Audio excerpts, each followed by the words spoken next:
নিজেদের বেডরুমে হাজবেন্ড ও বেস্ট ফ্রেন্ডকে অন্তরঙ্গ অবস্থা পেয়ে 8 মাসে প্রেগন্যান্ট সিরাতের মাথায় আকাশ ভেঙে পড়ে। আজ তাদের চতুর্থ বিবাহ বার্ষিকী উপলক্ষে হাজবেন্ডকে সারপ্রাইজ দিতে এসে নিজেই এত বড় সারপ্রাইজ পেয়ে যাবে সে কল্পনাও করেনি। তার হাতের কাঁপাকাপির জন্য ধরে রাখা কেকটাও নিচে পড়ে গিয়ে নষ্ট হয়ে যায়। সে নিজেও পড়ে যেতে নিলে পাশে দাঁড়িয়ে থাকা নাহিয়ান তাকে ধরে ফেলে। সাইমন নিজেও মনকে আগলে নিয়ে নিজের সাথে তারপর হুংকার দিয়ে ডেকে ওঠে, তাসফিন। সাইমনের এমন হুংকার শুনে তাসফিন ও লিজা, সিরাতের বান্ধবী, দুজনেরই ধ্যান ভঙ্গ হয়। তারা দুজন এতক্ষণ নিজেদের মাঝে এতটাই মগ্ন ছিল যে সিরাতদের আগমনে আভাসটুকুও পায়নি। তারা দুজনও এই অসময়ে সিরাত আর ছোট ভাই সাইমন ও ইন্সপেক্টর নাহিয়ান মাসরুককে, সিরাতদের প্রতিবেশী, দেখে হকচকিয়ে যায়। তাসফিন তাড়াতাড়ি করে লিজার উপর থেকে সরে এসে নিচ থেকে নিজের প্যান্ট পরতে পরতে বলে, সিরাত, তুমি এখানে এই অসময়ে? তুমি না কটা দিন ওই বাসায় থাকবে বলেছিলে? সিরাত অস্ত্রসিক্ত লোচন নিয়ে তাচ্ছিলের হাসি দিয়ে বলে, কেন, এসে সমস্যা করে দিলাম বুঝি? আচ্ছা, চলে যাচ্ছি, তোমরা প্লিজ কন্টিনিউ করো তোমাদের কাজ। কথাটা শেষ করে সে নাহিয়ান ও সাইমনকে বলে, সাইমন, নাহিয়ান ভাইয়া, চলেন আপনারা, বড্ড সমস্যা করে দিয়েছি তাদের এই অসময়ে এসে, চলেন চলেন। ওদের দুজনকে রেখে সিরাত নিজের পেট চেপে ধরে টলমল পায়ে আগে হাঁটা শুরু করে। তাসফিন দৌড়ে এসে সিরাতের হাত ধরে নিজের দিকে ফিরিয়ে অস্থির গলায় বলে, সিরাত, প্লিজ আমার কথাটা শোনো, একবার এক্সপ্লেইন করার সুযোগ দাও আমায়। আমি জানি আমি অনেক বড় একটা ভুল করে ফেলেছি, কিন্তু বিশ্বাস করো, আই স্টিল লাভ ইউ। সিরাত তাসফিনের হাত থেকে নিজের হাতটা ঝটকা দিয়ে ছাড়িয়ে নেয়। এর ফলে তার দুর্বল শরীরটাও একটা ধাক্কা খাওয়ায় কয়েক কদম পিছিয়ে পড়ে যেতে নিলে নাহিয়ান দৌড়ে এসে তাকে ধরে ফেলে পিছন থেকে। নাহিয়ান অস্থির হয়ে বলে, ঠিক আছেন? সিরাত তার কথার উত্তর দেয় না। সে তাসফিনের দিকে তাকিয়ে বলে, একটু কারেকশন করতে হবে যে তাসফিন, তুমি যেটাকে ভুল বলছো সেটাকে পাপ বলে, অন্যায় বলে। ইসলামের দৃষ্টিতে একে জেনা ব্যভিচার বলে, সভ্য সমাজে একে পরকীয়া বলে, আর পরকীয়ার শাস্তি কি তুমি নিশ্চয়ই জানো। তাসফিন কিছু বলে না। সে ভীতু মুখে দাঁড়িয়ে ভয়ে কাঁপতে থাকে। সিরাত তার থেকে কোনো জবাব না পেয়ে নিজেই হাঁপাতে হাঁপাতে আবারও বলতে শুরু করে, আর কি বললে? You still love me? Really? এটা কি সত্যি ছিল নাকি? তোমার পাপের উপর পর্দা দিয়ে একটা লেইম জোক ছিল। আমারে ভালোবাসলে তুই কিভাবে আমার বেস্ট ফ্রেন্ডের সাথে শুতে পারলি? এই কুকুরের বাচ্চা, তোর এত ক্ষুধা শরীরের। আচ্ছা, তোদের কতদিনের সম্পর্ক বলতো? আমাদের বিয়ের আগের থেকেই কি, নাকি বিয়ের পর থেকে? তোরা পুরাতন প্রেমিক প্রেমিকা ছিলি, থাকলে আমায় আগেই বলে দিতি, আমি সরে যেতাম তোদের পথ থেকে। কেন আমাকে আর আমার বাচ্চাকে ঠকালি? তাসফিন হুড়মুড়িয়ে বলে, না না, আমাদের বিয়ের আগে আমি লিজাকে চিনতামও না।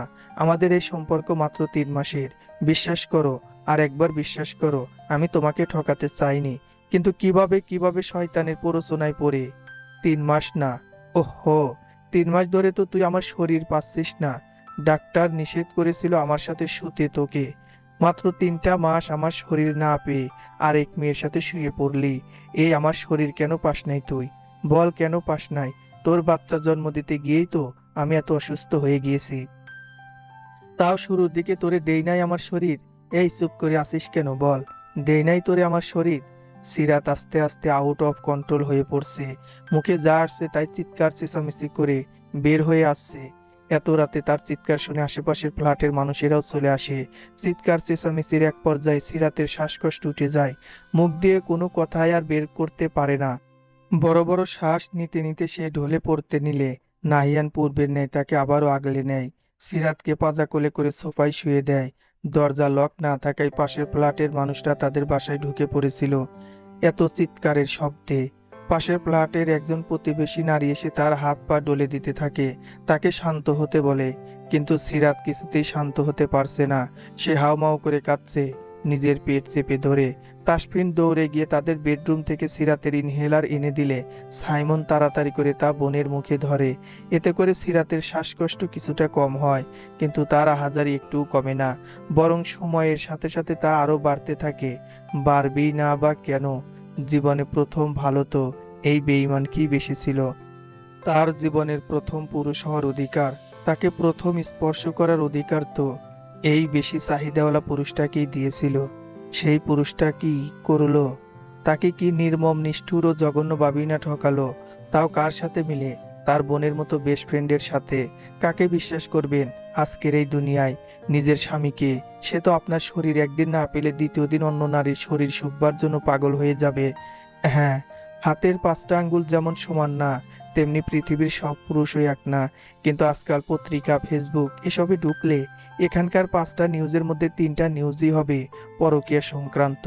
আর যাকে এতদিন সিরাত নিজের বেস্ট ফ্রেন্ড কম বোন পরিচয় দিয়ে এসেছে, সেই কিনা তার বিশ্বাসকে গলা টিপে হত্যা করলো। তাসফিন এতক্ষণ সিরাতের কাছে আসার চেষ্টা করেছে বহুবার, কিন্তু বরাবরই হয় সাইমন না হয় নাহিয়ান তাকে বাধা দিয়েছে। এবার তাসফিন জোর করে তাদের ঠেলে সরিয়ে দিয়ে সিরাতের পায়ের কাছে এসে বসে পড়ে। সে সিরাতের পা চেপে ধরে হাও মাও করে কাঁদতে কাঁদতে বলে, I am sorry Sirat, I am really very sorry. আমি জানি আমি যা করেছি তা ক্ষমার অযোগ্য, কিন্তু তাও ক্ষমা চাইছি। তুমি আমায় যা ইচ্ছে শাস্তি দাও, আমায় মারো, বকো, কাটো, যা ইচ্ছে করো, কিন্তু একটু শান্ত হও প্লিজ। তোমার বুকে ব্যথা উঠবে, একটু শান্ত হও প্লিজ।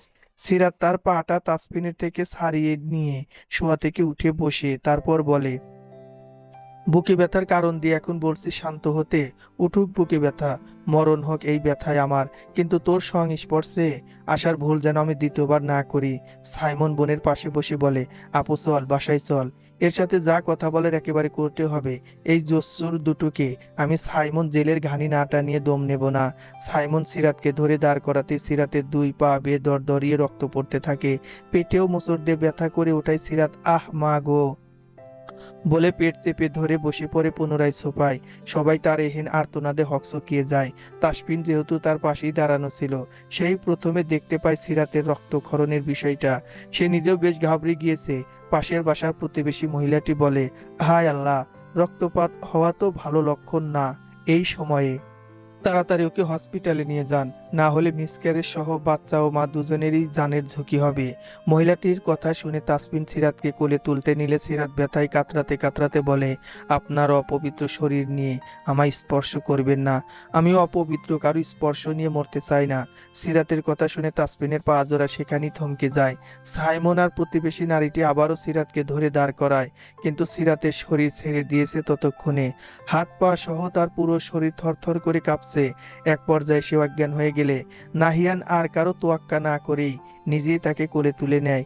তার গায়ে থাকা পুলিশের পোশাকটি রঞ্জিত হয়ে যায় সিরাতের রক্তে। নাহিয়ান তাড়াতাড়ি করে তাকে নিজের জিপে বসিয়ে দেয়, যেটাই করে একটু আগে তারা সিরাতদের ফ্ল্যাটে এসেছিল। সাইমন বোনের পাশে বসে তার মাথাটা নিজের কোলের উপর তুলে নেয়। 21 বছর বয়সী একজন ছেলে হয়েও গলা ছেড়ে কাঁদতে কাঁদতে ডাকতে থাকে বোনকে, আপু, এই আপু, আপুরে, ওঠ না। নাহিয়ান ভাই, দেখো না আপু চোখ খুলছে না কেন? নাহিয়ান একটা পানির বোতল সাইমনের দিকে বাড়িয়ে দিয়ে বলে, এটা ওনার চোখে মুখে ছিটিয়া সাইমন।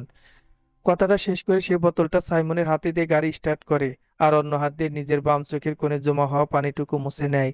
রাত অনেক হয়, ব্যস্ততম নগরী ঢাকা প্রায় ফাঁকাই এখন। সারাদিনের ব্যস্ততা ভুলে গিয়ে এই শহরে বসবাস করা মানুষদের একটা বড় অংশ আশ্রয় নিয়েছে নিদ্রা দেবীর কোলে। 20 মিনিটের মাথায় সিরাতকে হসপিটালে নিয়ে আসা হয়। রাস্তায় সিরাতের জ্ঞান ফিরে এসেছে, কিন্তু সেটাও না ফেরারই নামান্তর। নাহিয়ান নিজে আগে নামে, তারপর সিরাতকে কোলে করে নামায়। সেই অবস্থাতেই দৌড়ে চলে হসপিটালের ভিতরে। চিৎকার করে ডাকতে থাকে কর্তব্যরত নার্স ডাক্তারদের।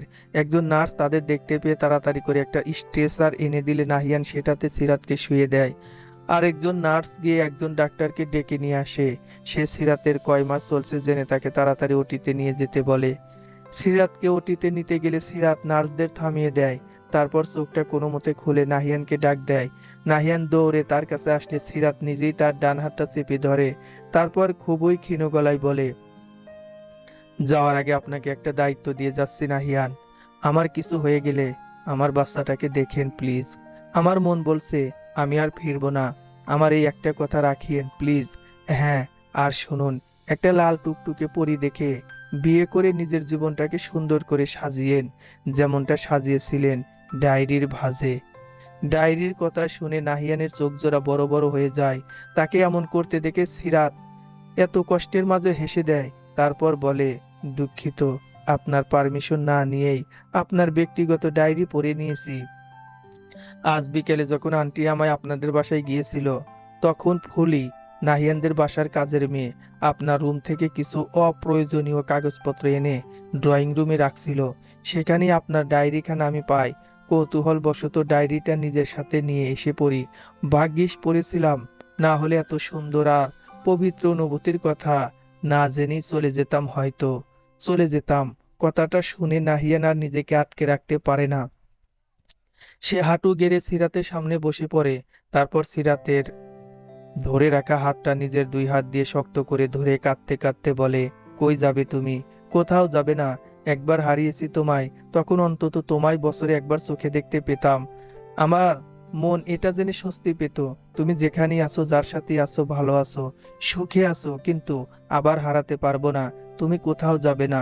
বিবি হয়ে যাওয়ার পর আমি তোমাকে তাসফিনের সাথে ডিভোর্সের ব্যবস্থা করাবো। তারপর আমরা বিয়ে করে আমার ডায়েরিতে সাজানো সংসারের মতো করে স্বপ্নের সংসার করব। প্লিজ রাত পাখি, আর হারিয়ে যেও না। আমি এবার বেঁচে থেকেও মরে যাব। মরবেন না। আপনাকে বাঁচিয়ে রাখার জন্য আমার অংশকে আপনাকে দিয়ে যাচ্ছি। তো কি দেখে রাখবেন তো আমার অংশকে? নাকি তাসফিনের সন্তান ভেবে তাকে অবহেলার পাত্র করে দেবেন?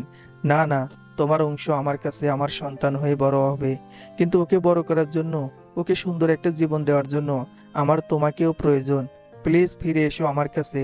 আমার অনেক দিনের ইচ্ছে তোমার, আমার আর আমাদের পুস্কিকে নিয়ে সুন্দর একটা সংসার তৈরি করার। সিরাত হালকা একটা মুচকি হাসি দিয়ে বলে, সকলের সব ইচ্ছে কি পূরণ হয় দারোগা মশাই? নিয়তির পরিহাসে আমাদের সকলকেই কোনো না কোনো অপূর্ণ ইচ্ছে নিয়েই মৃত্যুকে আলিঙ্গন করে নিতে হয়। সিরাত আর কিছু বলতে পারে না। তার আবারও শ্বাসকষ্ট শুরু হয়ে যায়। ডাক্তার তাকে নার্সদের নির্দেশ দেয় সিরাতকে তাড়াতাড়ি করে ওটিতে নিয়ে যেতে, আর সিরাতকে অপারেশনের জন্য তৈরি করতে। সিরাতকে নিয়ে যেতেই নাহিয়ান আবারও হাউমাউ করে কাঁদতে থাকে। সাইমন তার পাশে বসে তার কাঁধে হাত রাখতে নাহিয়ান সাইমনের দিকে ঘুরে তাকে জড়িয়ে ধরেই কাঁদতে থাকে। বেশ কিছুক্ষণ কাঁদার পর তার নজরে আসে হসপিটালের করিডোরের এক কর্নারে দাঁড়িয়ে তাসফিনও কাঁদছে। সিরাতরা হসপিটালে আসার মিনিট পাঁচেক পরেই তাসফিনও সেখানে এসে উপস্থিত হয়েছে। সে সিরাতের বলা সব কথা শুনেছে। নাহিয়ান রাগে অন্ধ হয়ে গিয়ে সাইমনকে ছেড়ে তাসফিনের কাছে যায়। তারপর তাকে এলোপাতাড়ি মারতে থাকে। তাসফিন নিজেকে বাঁচাতে নিজেও নাহিয়ানকে কয়েকটা দেয়, কিন্তু পুলিশের কঠোর প্রশিক্ষণপ্রাপ্ত নাহিয়ানের শরীরে এগুলো নিতান্তই সুরসুরি ন্যায় লাগে। তাদের দুজনের চিল্লাপাল্লার শব্দে কয়েকজন নার্স, ওয়ার্ড বয় আর সাইমন এসে তাদেরকে একে অপরের থেকে আলাদা করে। নাহিয়ান কিছুতেই নিজের রাগ কন্ট্রোল করতে পারছে না দেখে সাইমন তাকে জোর করে ধরে করিডোরে রাখা সারি সারি চেয়ারগুলোর থেকে একটা চেয়ারে বসিয়ে দেয়। নাহিয়ান শূন্য দৃষ্টি নিয়ে ওটি রুমের দিকে তাকিয়ে থাকে আর নার্সদের ছোটাছুটি দেখতে থাকে। কতক্ষণ পর পর এক করে নার্স বের হচ্ছে আর ট্রে ভর্তি করে রক্তাক্ত তুলা এনে ফেলছে। কিছুক্ষণ পর একজন ডাক্তার দুজন নার্সের সাথে চিন্তিত ভঙ্গিতে কথা বলতে বলতে ওটির রুম থেকে বের হয়। তারা বের হতেই নাহিয়ান ও সাইমন দৌড়ে তাদের কাছে গিয়ে দাঁড়ায়। তাসফিনও তাদের পিছন পিছন আসে ডাক্তারের কাছে শুনতে ডাক্তার কি বলে। ডাক্তার বলে, দেখুন, আপনাদের মিথ্যে সান্ত্বনা দিতে চাই না। পেশেন্টের আগেই হয়তো হার্টের সমস্যা ছিল। কোন একটা শক পেয়ে সে হার্ট অ্যাটাক করেছে। নাহিয়ান হতভম্ব হয়ে বলে, হার্ট অ্যাটাক? হ্যাঁ, তাকে এখানে আনার পথে সে হার্ট অ্যাটাক করেছে। সেই সাথে তার প্রেগন্যান্সিতেও ভীষণ কমপ্লিকেশন দেখা দিয়েছে। অবস্থা ভীষণই ক্রিটিক্যাল। এতটাই ক্রিটিক্যাল যে হয় বাচ্চা না হয় মা, যে কোনো একজনকে চুজ করতে হবে আপনাদের। মায়ের যা অবস্থা দেখছি তাকে বাঁচানো এতটা সহজ হবে না হয়তো। তাও আমরা আমাদের বেস্টটা দিয়ে চেষ্টা করব এই বন্ড ব্যাপারে। একটা কাগজ এগিয়ে দিয়ে বলেন, সাইন করে দিন। আর হ্যাঁ, ওনাকে রক্ত দিতে হবে, তাই যত তাড়াতাড়ি সম্ভব ডোনারের ব্যবস্থা করুন। আমাদের হসপিটালে এক ব্যাগ রক্ত আছে ওনার গ্রুপের, সেটাই দিচ্ছি আপাতত। কিন্তু ওই এক ব্যাগ দিয়ে ওনার কিছুই হবে না। ডাক্তার কথাগুলো বলে নাহিয়ানের হাতে একটা কাগজ ধরিয়ে দিয়ে চলে যায়। নাহিয়ানও মৃত দৃষ্টি নিয়ে একবার কাগজটার দিকে আরেকবার ওটি রুমের দিকে তাকায়। সাইমন নাহিয়ানের হাত ধরে যাকে দিতেই তার ধ্যান ফেরে। সে কাগজটা নিয়ে তাসফিনের কাছে এগিয়ে যায়। তারপর খুরের ন্যায় ধারালো গম্ভীর গলায় বলে, আমার রাত পাখির যদি কিছু হয়, কসম আল্লাহর, তোকে এই দুনিয়াতেই জাহান্নামের স্বাদ পাইয়ে দেব। এখন চুপচাপ এই কাগজে সাইন কর। উহু, একটা কথাও না। Just sign this papers, bastard. Tasfin যেহেতু এখনো সিরাতের হাজবেন্ড, তাই এই বন্ড পেপারে তাকে সাইন করা লাগতো। সে সাইন করে দিতে একজন নার্স এসে কাগজটা নিয়ে যায় আর সাইমনকে বলে বাকি সব ফর্মালিটিস পূরণ করে দিতে। সাইমন তাড়াতাড়ি গিয়ে হসপিটালে সব ফর্মালিটিস পূরণ করে দেয় এবং বাসার সকলকেও ফোন দিয়ে হসপিটালে আসতে বলে। ফজরের আজানের সুমিষ্ট আওয়াজের মাধ্যমে যখন দুনিয়ায় আগমন করে একটি নতুন জীবন, ঠিক তখনই বিদায় নেয় আরেকটি জীবন। বহু কষ্টে ডাক্তাররা সিরাতের মেয়েকে বাঁচাতে পারলেও সিরাতকে বাঁচাতে পারেনি। হসপিটালে নিয়ে আসার পথে একবার এবং হসপিটালে নিয়ে আসার পর একবার কার্ডিয়া অ্যাটাক হয় তার। ডাক্তার নীলুফার সুলতানা সদ্য জন্মানো বাচ্চাটিকে নাহিয়ানের কোলে তুলে দিয়ে কথাগুলো বলে। একমাত্র মেয়ের মৃত্যুর সংবাদ পেয়ে সিরাতের মা জয়নব বেগম অজ্ঞান হয়ে মাটিতে লুটিয়ে পড়েন। সিরাতের বাবা সিরাজুল ইসলাম সাহেবও ধপ করে মাটিতে বসে পড়েন। সাইমনও বাবার পাশে বসে পড়ে, তাসফির নিচে বসে হাউমাউ করে কাঁদতে থাকে আর মাটিতে নিজের মাথা নিজেই বাড়ি দিতে থাকে। আর নাহিয়ান, সে যেন এক অন্য জগতে চলে গিয়েছে, না কাঁদছে না কিছু বলছে, এমনকি একটা চোখের পলক পর্যন্ত ফেলছে না। সে একদিনে তাকিয়ে আছে সিরাতের মেয়ের দিকে, তার না হওয়া প্রিয়সীর, সদ্য ভূমিষ্ঠ হওয়া ছোট হুরের দিকে, 21-এ পা দেওয়া সদ্য পরিস্ফুটিত ফুলের ন্যায় এক রমণী কালো রঙের একটা মোটা ডায়েরি পড়তে পড়তে নিজের মূল্যবান অশ্রু বিসর্জন দিচ্ছে। ডায়েরিটা পড়া শেষ করে সে যখন ওইটা বন্ধ করে, তখন উপরের মলাটে স্বর্ণালী অক্ষরে লেখা নিয়তির পরিহাস। লেখাটির দেখা মেলে সুনয়না। এই নয়ন, কই গেলি রে মা? বরযাত্রীরা এসে পড়েছে, তোর বাবা তোকে নিচে নিয়ে যেতে বলেছে। মাঝবয়সী এক নারী তার মাথার আধপাকা চুলগুলোর উপর শাড়ির আঁচলখানা আর একটু মেলে দিতে দিতে রুমের দরজায় নক করতে থাকে।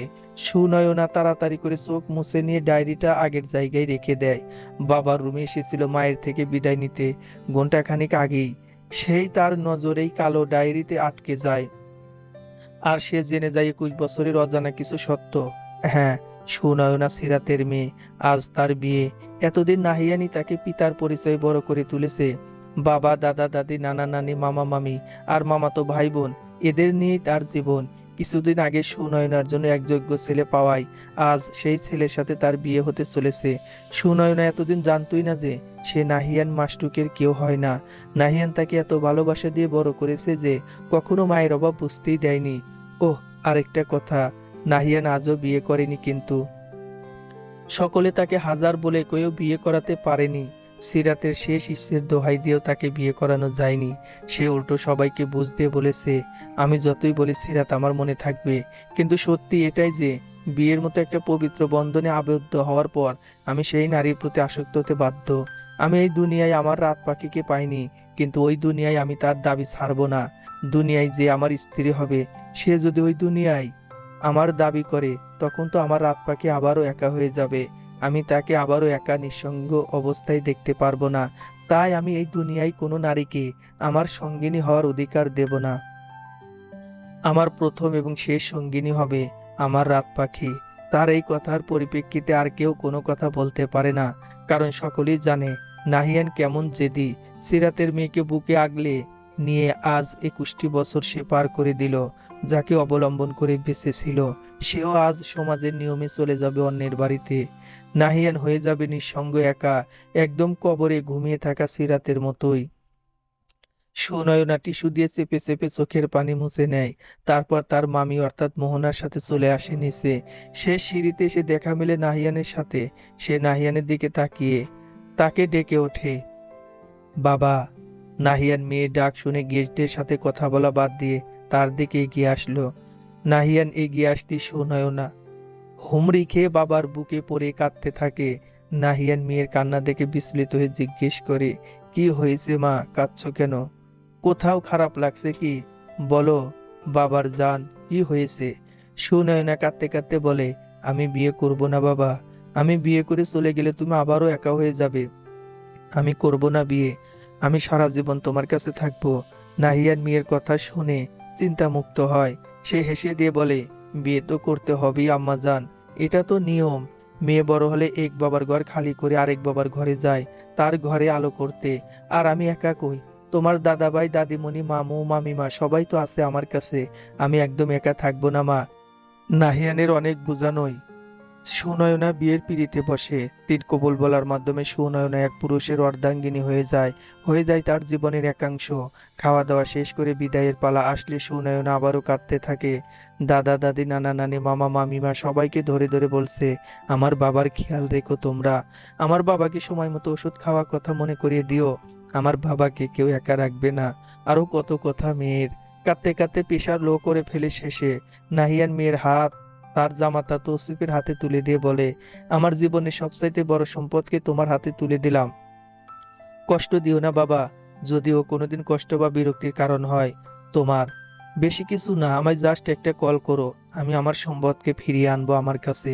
আর কোনোদিন ধোকা দিও না বাবা। ও সইতে পারলেও আমি হয়তো পারবো না। তৌসিফ আশ্বস্ত করে নাহিয়ানকে। তারপর নাহিয়ানের জীবনের মূল্যবান সম্পদটিকে নিজের সাথে করে নিয়ে যায় নিজের রাজ্যে। সুনয়নাদের গাড়ি দৃষ্টিসীমার বাহিরে চলে না যাওয়া পর্যন্ত নাহিয়ান সেখানেই দাঁড়িয়ে থাকে। গাড়ি একসময় মিলিয়ে গেলে সেও আস্তে ধীরে হাঁটা দেয় তার গাড়ির উদ্দেশ্যে। নিজের গাড়িতে বসে রওনা হয় তার না হওয়া প্রেয়সীর কাছে যাওয়ার জন্য। আধা ঘন্টা ড্রাইভিং এর পর নাহিয়ানের গাড়ি এসে থামে তাদের পারিবারিক কবরস্থানের সামনে। নাহিয়ানের পাগলামিতে বাধ্য হয়ে সিরাতকে তাদের পারিবারিক কবরস্থানের কবর দেওয়া হয়েছিল। নাহিয়ান হাঁটতে হাঁটতে উপস্থিত হয় একটা বাগান বিলাস গাছের নিচে। এই গাছটির নিচেই শুয়ে আছে তার হৃদয়ের রানী, তার না হওয়া প্রেয়সী। নাহিয়ান কবরটির সামনে বসে পড়ে। আশেপাশের ছড়ানো ছিটানো পড়ে থাকা শুকনো পাতাগুলো নিজ হাতে সরিয়ে দেয়। তারপর কবরটির দিকে এক ধ্যানে তাকিয়ে থাকে বেশ কিছুক্ষণ। এমনটা সে সবসময় করে। সে যখন কবরটির দিকে এমনভাবে তাকিয়ে থাকে তখন তার মনে হয় কবরের ভিতরে শুয়ে থাকা মানুষটিও তার দিকে একইভাবে তাকিয়ে আছে। বেশ কিছুক্ষণ তাকিয়ে থাকার পর নাহিয়ান মুখ খোলে। সে বলতে শুরু করে আজকের সকল ঘটনাগুলো বলতে বলতে কখনো সে হেসে দিচ্ছে, কখনো বা হু হু করে কেঁদে দিচ্ছে। একসময় সে কবরটির পাশে শুয়ে আকাশের দিকে তাকিয়ে বলতে থাকে, তুমি এই দুনিয়ায় আমার হওনি, কিন্তু ওই দুনিয়ায় আমি তোমার দাবি ছাড়বো না। আমি আল্লাহর কাছে তোমায় চেয়ে নিব এবার। তারপর তুমি আর আমাদের ময়না পাখি সুনয়না মিলে অনেক সুখে থাকবো। জান্নাতে নাকি কোনো দুঃখ নেই, শুধু সুখ আর সুখ। তারপর কাত হয়ে শুয়ে কবরটির দিকে তাকিয়ে বলে, কি হবে তো আমার ওই দুনিয়ায়, নাকি এবারও আমায় খালি হাতে ফিরিয়ে দেবে? হঠাৎই এক গা জুড়ানো দমকা হাওয়া এসে নাহিয়ানকে ছুঁয়ে দেয়। নাহিয়ানের মনে হয় হাওয়ায় ভেসে আসছে কারো খিলখিলিয়ে হাসির শব্দ। আর সেই হাসির মালিক বলছে, হব, এইবার শুধু আপনার হব দারোগা মশাই। পরিশিষ্ট। জানতে চান সেই দুই বেঈমানের কি হয়েছিল? শুনতে চান তাদের নিষ্ঠুর পরিণতির কাহিনী? তাহলে শুনুন। সিরাত মারা যাওয়ার পর তাসফির নিজের ভুল বুঝতে পেরে অনেক পাগলামি করে, কিন্তু কেউ তাকে সিরাতের কাছে পর্যন্ত ঘেঁষতে দেয় না। এমনকি সিরাতের কবরে মাটি পর্যন্ত দিতে দেওয়া হয় না। নাহিয়ান বাদী হয়ে তাসফিন ও লিজার বিরুদ্ধে মামলা করে। তাসফিন নিজেও ভুল স্বীকার করে, তাকে শাস্তি দেওয়া আরো সহজ হয়ে যায়। তাদের দুজনেরই 10 বছরের জেল হয়। জেল থেকে বের হওয়ার পর তাদেরকে সবাই সামাজিকভাবে বয়কট করে। তাসফিনের বাবা মা এই 10 বছরে মারা যাওয়ায় তার ভাই বোন কেউই তাকে নিজের কাছে ঠাঁই দেয় না। লিজার আগের যে সংসার ছিল সেই স্বামীও তাকে বহু আগে তালাক দেওয়ায় বাবা মায়ের কাছে ওঠে, কিন্তু সেখানেও সে শান্তি পায় না। শেষে তারা দুজন বিয়ে করে ফেলে। বিয়ে করার পর তাসফিন অনেক কষ্টে একটা সিকিউরিটি গার্ডের চাকরি নেয়। সে যথেষ্ট উচ্চশিক্ষিত হওয়া সত্ত্বেও তার বায়োডাটায় 10 বছরের জেলের ইতিহাস দেখে কোনো কোম্পানি তাকে নেয় না চাকরির জন্য। সিকিউরিটি গার্ডের চাকরি করে যাও সংসার চালাচ্ছিল, লিজার এতে পোষায় না। তার লোভ জেগে ওঠে।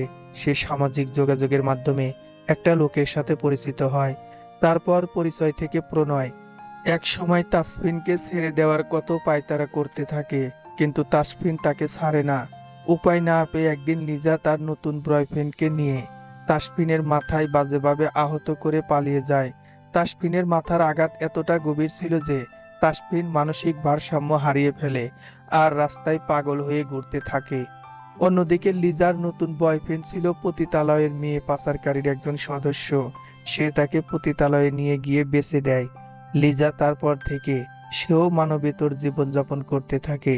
সে প্রতিদিন মরণ যন্ত্রণা ভোগ করে, নিজের শরীর বেচে দুবেলা দুমুঠো খাবারের জোগাড় করে।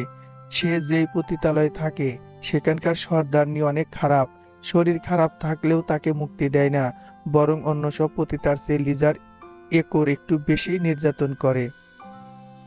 সাময়িক সুখের সন্ধানে এতগুলো মানুষের জীবনের সুখ হারিয়ে গিয়েছে। একজন কবরে গিয়ে তার শান্তি খুঁজে নিয়েছে, আরেকজন নিঃসঙ্গতাকে, একজন মানসিক ভারসাম্য হারিয়ে ছন্নছাড়া হয়ে রাস্তায় বসবাস করছে, তো আরেকজন নিজের অনিচ্ছায় শরীর বেচছে প্রতিদিন। অথচ তারা সকলেই সুখী হতে পারত। সমাপ্ত।